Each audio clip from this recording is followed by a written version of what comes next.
Welcome back to this Moneycontrol live stream. You're watching Closing Bell with me, Nandita Khemka, and my colleague. Hello there, I am Yatin Mota.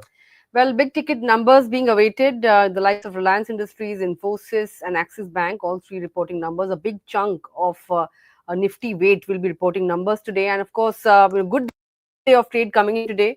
Yatin, ahead of that, third straight day of gains. We saw the Hmm. Nifty, in fact, clearing that 23,300 mark on the upside. So we are well above the November lows. Hmm. So, we would in fact, December lows, so to say. We will be heaving a sigh of relief for that matter. But broader market outperformance continues. The Nifty Small Cap Index gained, somewhere around, almost 2% or so. NSE Advanced Decline Ratio, firmly in favor of gainers, 3:1. That was the NSE Advanced Decline Ratio.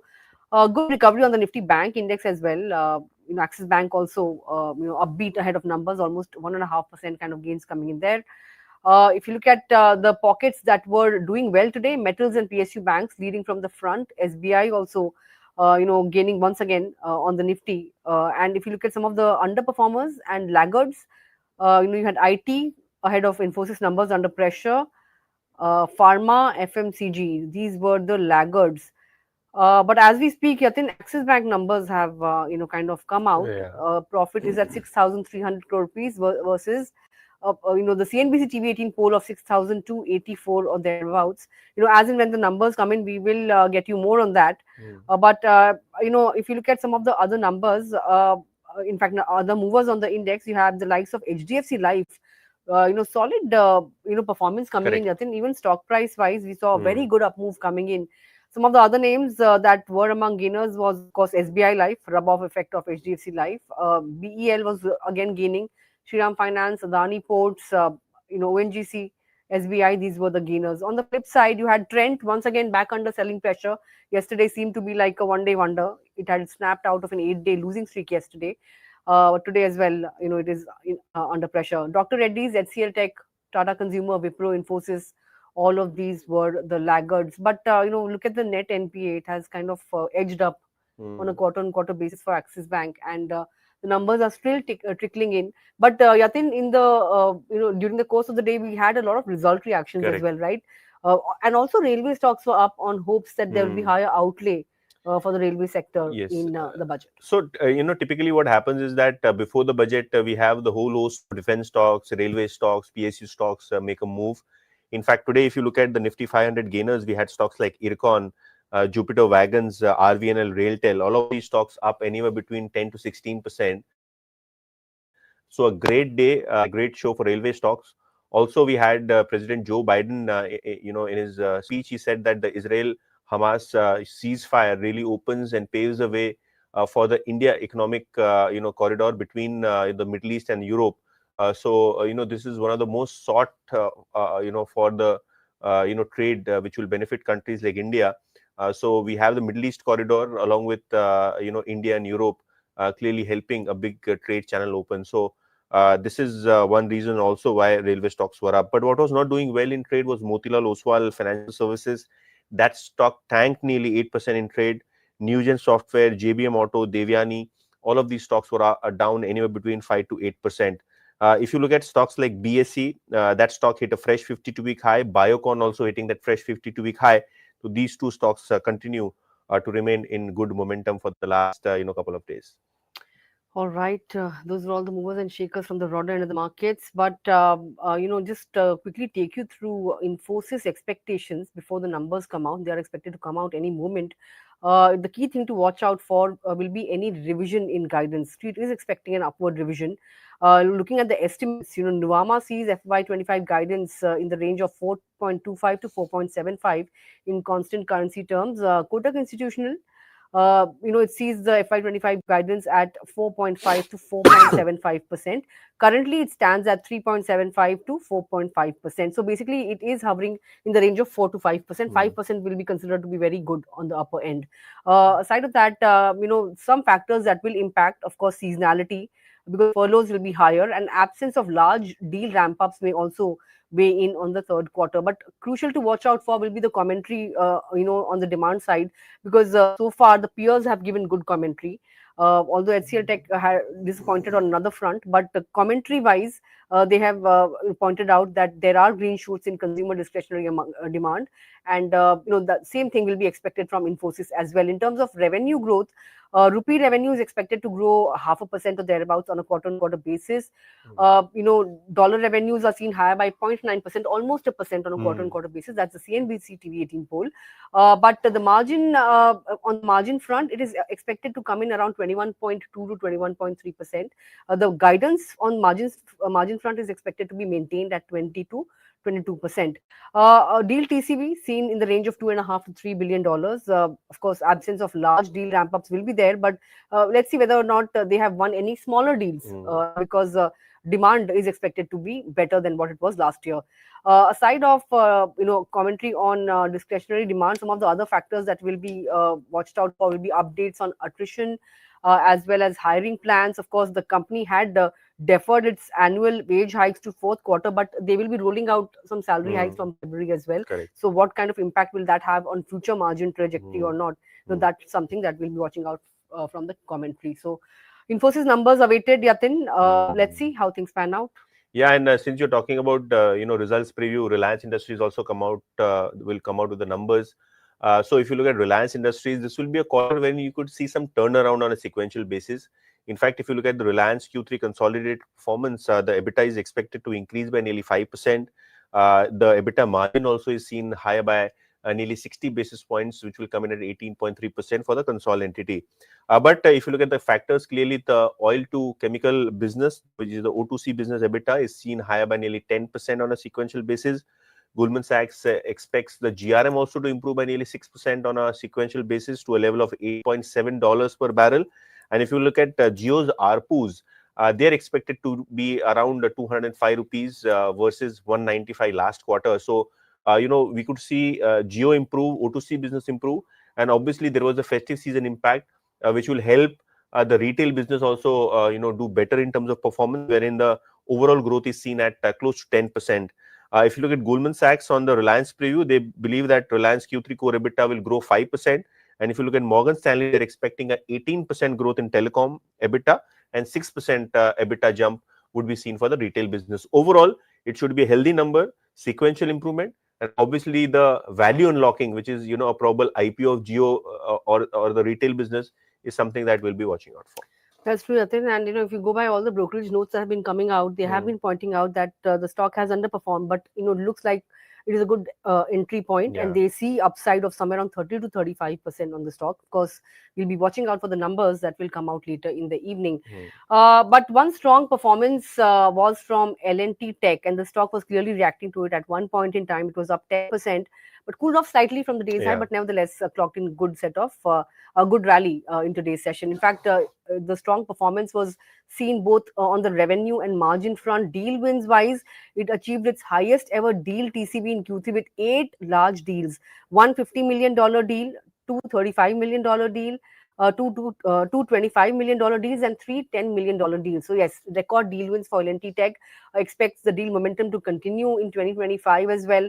Organic growth guidance was at 8% vis-a-vis 8 to 10% that the street was expecting, but Kotak estimate was even lesser than 8%, so 7 to 8%. So that way, organic growth guidance wise also it is fairly okay. It has a lower exposure to the automotive segment that has been softer. So its exposure to the automotive segment is at 33% of revenue versus the peers. Peers like Tata Elxsi for that matter have a 50% exposure, and KPIT comments of course 100% exposure. So that way it is much better placed because automotive segment has been witnessing pressure. So there also the company is pretty well supported. Aside of that, brokerages have, but in fact, let's talk about the management commentary as well. Fairly upbeat. They've said that the demand environment is much better versus last year. They are comfortable, on all the three segments that they operate in, and they are hopeful that all of the three segments will grow both in the fourth quarter as well as FY26 as well. And they have maintained their medium-term aspiration of $2 billion revenue and 17 to 18% margins. Brokerages are fairly positive on the stock. Nomura is neutral. Target price is at 4,900. they've said that they've taken note of the strong performance of the deal wins being strong, and they also believe that the EBIT margin is going to improve gradually over FY26 to FY27, which is why perhaps they have a neutral rating, but they believe that the valuations are looking attractive. HSBC has a buy call, target price is 6,000 rupees, and they also believe that relative valuations are looking fairly reasonable. Motilal Oswal, however, is a little cautious. They have reiterated buy though, and revised their target price at 5,500. Kotak has a sell rating, but they have raised their target price from 4,450 to 4,750. MK, meanwhile, has upgraded the stock to add while retaining its target price of 5,150. So good going for L&T Tech, and the fact that it has a lower exposure to the automotive segment, which has been witnessing pressure, looks like it's well poised, and deal wins wise, it has done fairly well. Correct. LTTS, when I spoke to the management, one of their acquisitions also expected to well integrate in the next 12 months. Probably, the next few quarters will be days of consolidation, but suppose that the management does expect good project wins, as well as generative AI is one segment in which they will be putting a big focus on. But moving on from LTTS, to stocks like HDFC Life, which were clear movers in trade. Obviously, the key point for HDFC Life, despite a mediocre quarter, was that the sequential margin improvement was higher than expected. Most importantly, the management also shelled out the strategy to improve the overall margins as well as the distribution channel. In fact, the focus on new customer acquisition and distribution, channels is something that the management clearly spoke about. Obviously, IRDI as a regulator, there have been reports that they want insurance companies to depend less on the banking channel, especially the parentage, in this case HDFC Bank. Something like a LIC, wherein we could see some better employment opportunities, better network when it comes to the channel partners. Also, HSBC has a buy call on the stock with a target of 750, and they said that the incremental change on low margin linked products would slow down moving forward, and we could see some further improvement in overall margins. In fact, they have also said that the bottom line overall should do well with the margin improvement inside. So this is one stock which has clearly been an underperformer since listing. We haven't seen much of a firework in the stock, but probably with the management shelling out details about how sales mix will improve, how distribution channel will improve, has kept investors happy, and the reason why the stock was up nearly 10% intraday. Yes, Yatin, the stock has been stuck in a downtrend, so it would be a sigh of relief to see the stock gaining, and that too by 10%, today. But of course, on that note, I think we've come to the end of the show. But just very quickly, I want to take you through the Axis Bank numbers. Just a glance. Profit is largely in line with estimates. NII was expected to grow 10%, but has grown somewhere around 8.5% or thereabouts. So it's below estimates. On the asset quality front, it has worsened slightly. Both GNPAs and net NPAs are slightly above if you compare it to last quarter. So yes, detailed analysis maybe later, but we are all awaiting Infosys and RIL numbers later in the evening. For Infosys, don't forget to tune in around 4:15 or 4:20. We'll get you, an analysis on the numbers with a battery of guests. But for now, it's a goodbye. Thanks a lot for watching.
Hello and welcome to Money Control. We continue with our special series for 2025 on 5 big ideas for 2025 to navigate 2025.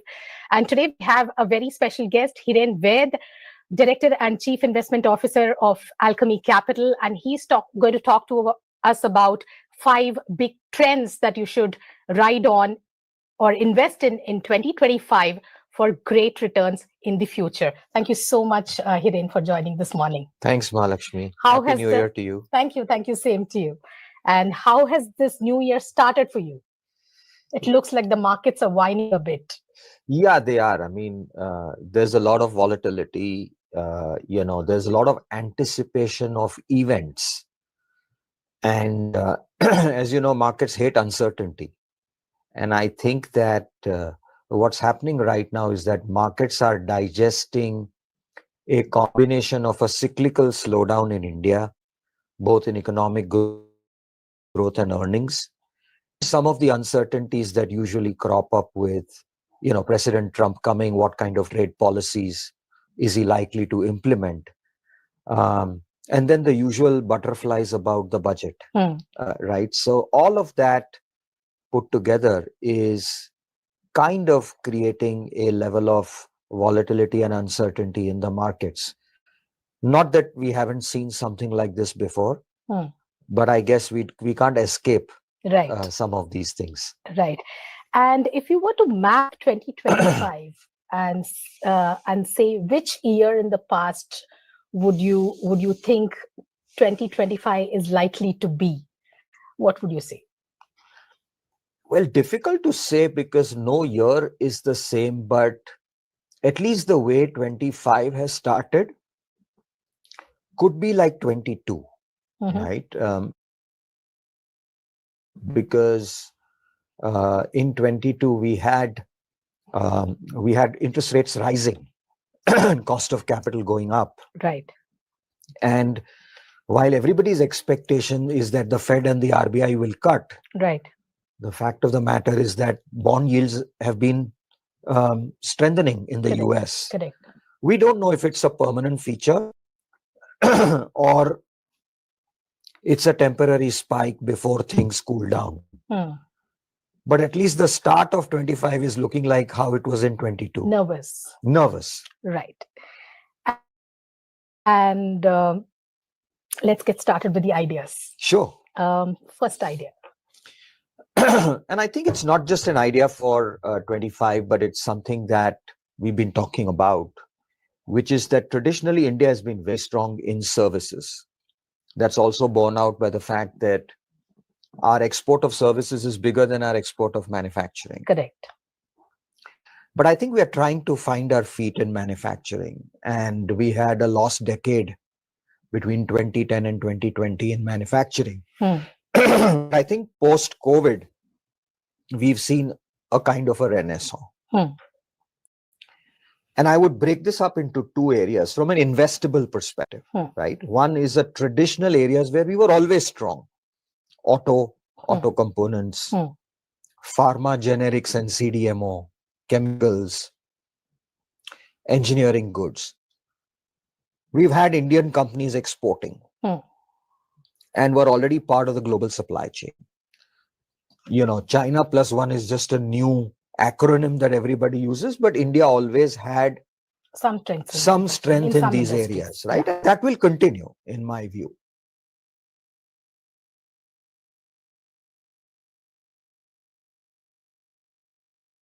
It's not going to go away. The new areas, which if you look at the history of electronic manufacturing, which is usually low-end assembly, components, etc., the manufacturing centers travel to geographies where the costs are the lowest. Right. And it was in Japan earlier, then it moved to Korea, then it moved to China. Now it's moving to India. Right. Right. But it's a large opportunity. It's a 70, 80, maybe even $100 billion plus opportunity. Right. And our companies are still very precise here. And therefore, at least there will be 20, 25 companies which will be born out of doing various things in electronic manufacturing, semiconductors, etc. Right? The whole ecosystem will come to India. Apple helped to get that ecosystem. Right. Now we're slowly building that ecosystem. So my feeling is that electronic manufacturing is going to be like how IT services was in the 90s. Okay. Right? There was no only one Wipro, one TCS, one Infosys. There were scores of software companies which grew. Right. There will be obviously a few leaders, but I see the same trend in electronic manufacturing as well. Simple stuff, making refrigerators, IT hardware, mobile phones, air conditioners, and maybe we will also get to some high-tech areas like aerospace, defense, right? That is another area where traditionally India has only been importing. But I think slowly the aerospace manufacturing supply chain is coming to India. Defense, India is spending more and more on domestic manufacturing, and also we have aspirations to export to other smaller countries, right?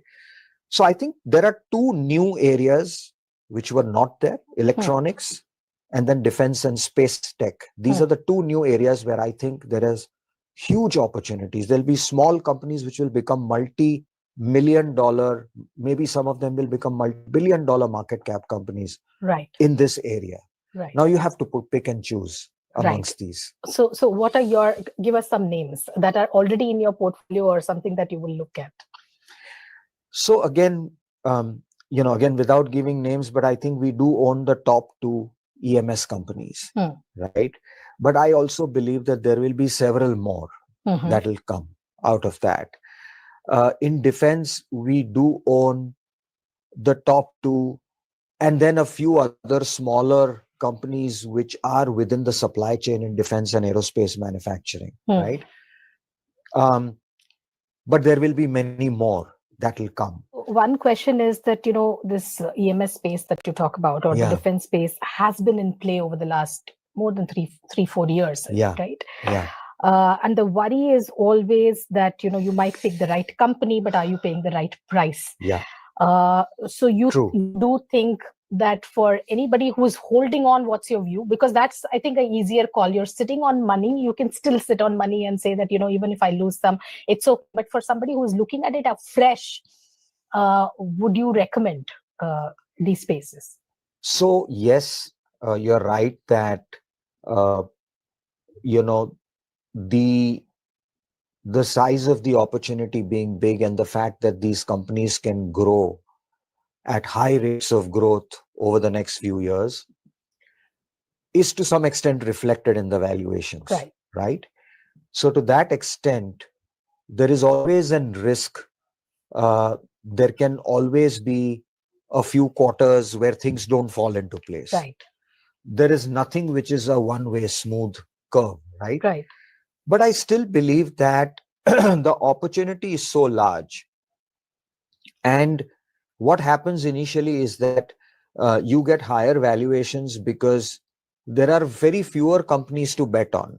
Right. But instead of 5 companies, if you have 20 companies to bet on, then the valuations then tend to become more normalized, right? So I think that's what's likely to happen. high Ps attract more supply of Hmm. paper, Hmm. right? Because some privately held EMS guy will say, oh, if this guy is getting this valuation, then I Hmm. will get a great valuation, and then he would want to go public. Hmm. And then suddenly you have a large supply and choice, Hmm. and then valuations then tend to get more reasonable over time. Hmm. So I think for investors, again, this is an early area. There will be new opportunities, and there will be cycles. Even within a growth cycle, you will have companies which correct dramatically. Hmm. It's happened in every sector. It No, will in happen this in. own, I think in EMS and defense that we are talking about, this year itself, in some of them, I think so, some of the leaders that you talk about also, we've already seen 30% cuts. Yes. So, I'm not wrong. I'm not sure whether what I'm saying is right now or not. But a few months back, we did a very simple implied growth Yes. for most of these companies, Yes. just with Bloomberg estimates. Yeah. And none of them show implied growth of less than 30%. They're all upwards of 30%. Yeah.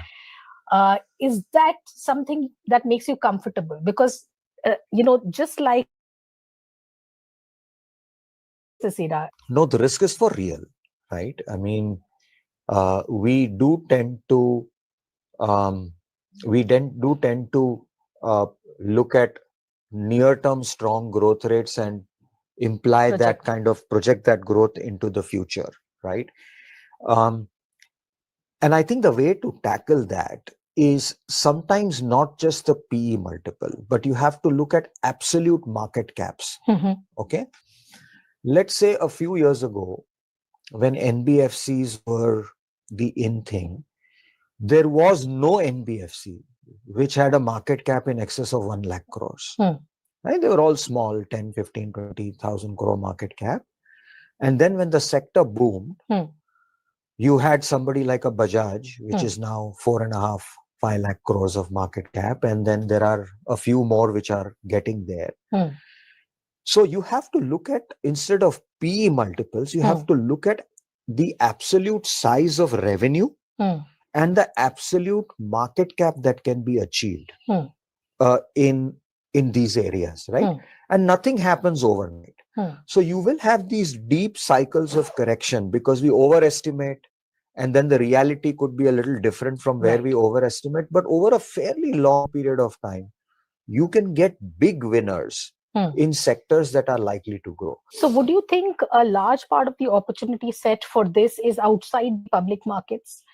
No. Considering the valuation. No, I think there are smaller EMS companies today in various areas which are still reasonably priced. You have to look for them. You'll have to do the hard work to look for them. And the second idea is IT services. Again, a very traditional, strong area of growth for India. And why I'm bullish is because I think every technology curve, right? When it was digital, our IT service companies rode the digital wave. When there was ERP, we rode the ERP wave. When it was cloud, we